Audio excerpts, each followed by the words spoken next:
Notre présence en ce jour, 12 mars 2022, au domicile de notre fils, notre patriarche, comme c'est bien écrit, M. Jean-François Ntitumeman et famille, se justifie par la présentation de vœux à cet honorable fils pour cette nouvelle année 2022, que nous souhaitons qu'elle soit plus fraternelle et conviviale, sous la protection divine. Après avoir constaté votre absence, cher fils, nous désirons de vous la reprise en main du village Lalala.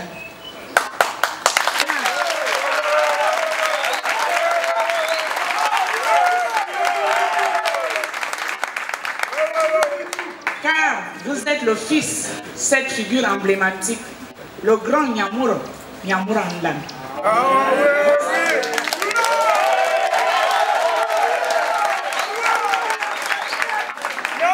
Vous avez conjugué avec le passé, vous conjuguez avec le présent, et l'avenir, celle-ci appartient à Dieu, mes amis.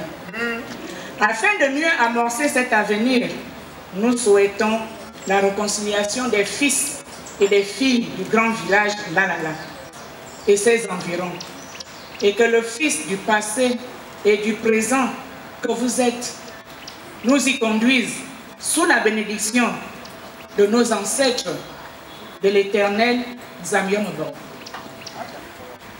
À cet effet, les femmes, les hommes et les jeunes venus vous souhaiter les vœux les meilleurs en cette nouvelle année, désirent que vous accompagniez la communauté à relever ce grand défi, qui est de nous réconcilier avec notre grand Lalala par ses fils et ses filles. Et vous êtes mieux placés que quiconque pour le faire. Le temps pour nous a été bien choisi, la période du carême, où le Seigneur désire de ses enfants pardon, réconciliation entre nous et avec notre Dieu. Pour un nouveau départ, en pensant à ceux qui nous ont légué cet héritage, ce grand village, j'ai cité nos ancêtres. Renouons nos relations de fraternité, de convivialité, notre vivre ensemble dans la diversité, dont plusieurs parmi nous reconnaissent vos bienfaits. C'est un véritable honneur, une très grande fierté de prendre ce jour la parole au nom des populations de notre arrondissement, dans leur ensemble, pour vous présenter à vous, à votre épouse, notre très chère mère, Madame Ntitumeman Yolande, ainsi à votre famille et à tous ceux qui vous sont proches, nos vœux les meilleurs pour cette année 2022, que nous souhaitons pour vous pleine de santé et de réussite dans tous les domaines, surtout la santé. Cette rencontre est aussi pour nous l'occasion de vous dire combien nous apprécions ces moments d'échange qui s'inscrivent dans le renforcement de nos liens fraternels et l'éternelle reconnaissance que nous avons à votre endroit pour vos nombreux bienfaits envers vos concitoyens. Que le Très-Haut vous accorde encore de longues années parmi nous, à nous gratifier de vos sages conseils et surtout de cet amour véritable que vous avez pour votre arrondissement et ses habitants. Cette réunion de ce matin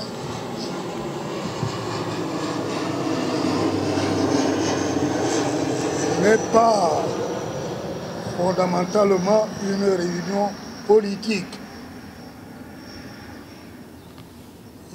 Il s'agit plutôt des retrouvailles d'une famille.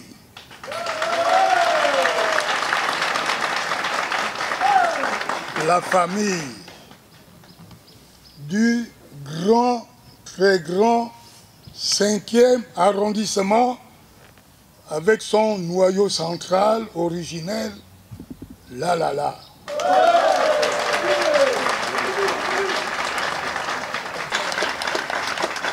Ça fait longtemps, très longtemps que nous ne sommes pas retrouvés comme aujourd'hui. Cela redonne de la chaleur, de la vraie fraternité. Et comme a dit Valérie, de la convivialité de cette rencontre. Son grand prix.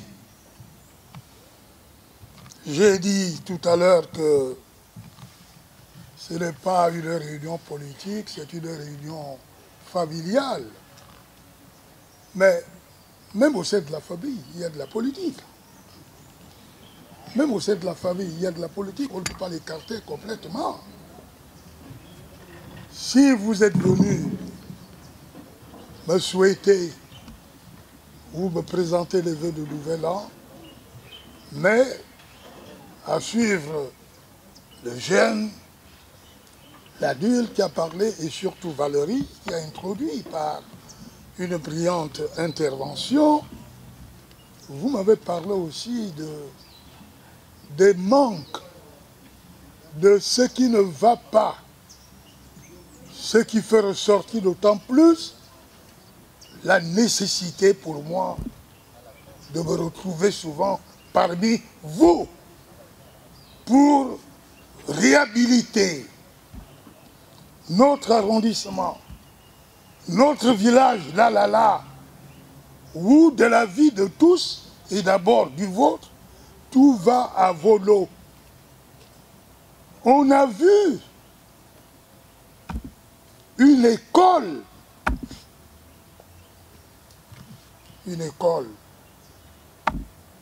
où l'on reçoit nos enfants et préparer leur avenir et l'avenir de notre arrondissement et du Gabon. On a vu un individu, un étranger, en plus, se prévaloir d'un titre de propriété et de détruire l'école en pleine année scolaire. Ceux qui ont voulu être des leaders de l'arrondissement, on les a plus vus.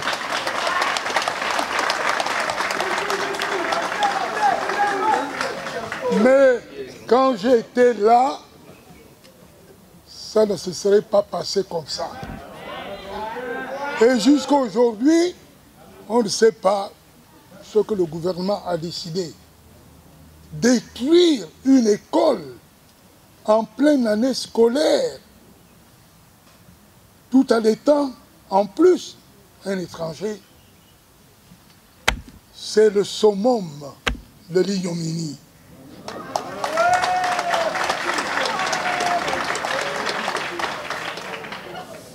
Je vous demande de ne pas laisser le Gabon se détruire ou qu'on le détruise. Non. Nous souffrons dans notre cœur, dans notre esprit, quand nous voyons le Gabon aller à volo. Quand je vois d'autres pays africains être au stade où l'on construit des métros, où l'on offre au peuple des trains à grande vitesse pour relier les banlieues ou les autres villes et le centre, la capitale, pendant tout ce temps, depuis 12 ans, au Gabon, je ne vois pas ce qu'on fait. Sinon, le Gabon est en train de se détruire, de s'anéantir. Mais nous ne laisserons pas le Gabon se détruire, s'anéantir. Pour ce qui concerne le 5e arrondissement, vous savez que c'est l'un des arrondissements les plus peuplés, les plus étendus de la capitale. Et je vous suis redevable, reconnaissant, parce que vous avez tous suivi le mot d'ordre que je vous ai donné en 2016. En 2016, les 79 bureaux du 5e arrondissement ont tous voté dans le sens que je leur avais indiqué. Tous, avec des écarts de 50 à 200 voix entre le candidat qui avait tous les armes en main et celui qui était notre candidat. C'est pour vous dire que vous devriez encore compter demain dans la politique du pays. Et c'est pourquoi, très bientôt, dans un mois ou dans moins de 2 mois, nous allons inaugurer le siège que j'ai préparé pour votre parti, le RPR. Le Rassemblement des Patriotes Républicains. Et il y a aussi d'autres sièges que je suis en train de préparer ailleurs. Ces sièges aussi seront inaugurés avant 3 mois. C'est pour vous dire que je ne dors pas, je travaille pour vous, pour le Gabon. Je travaille pour vous, pour le Gabon.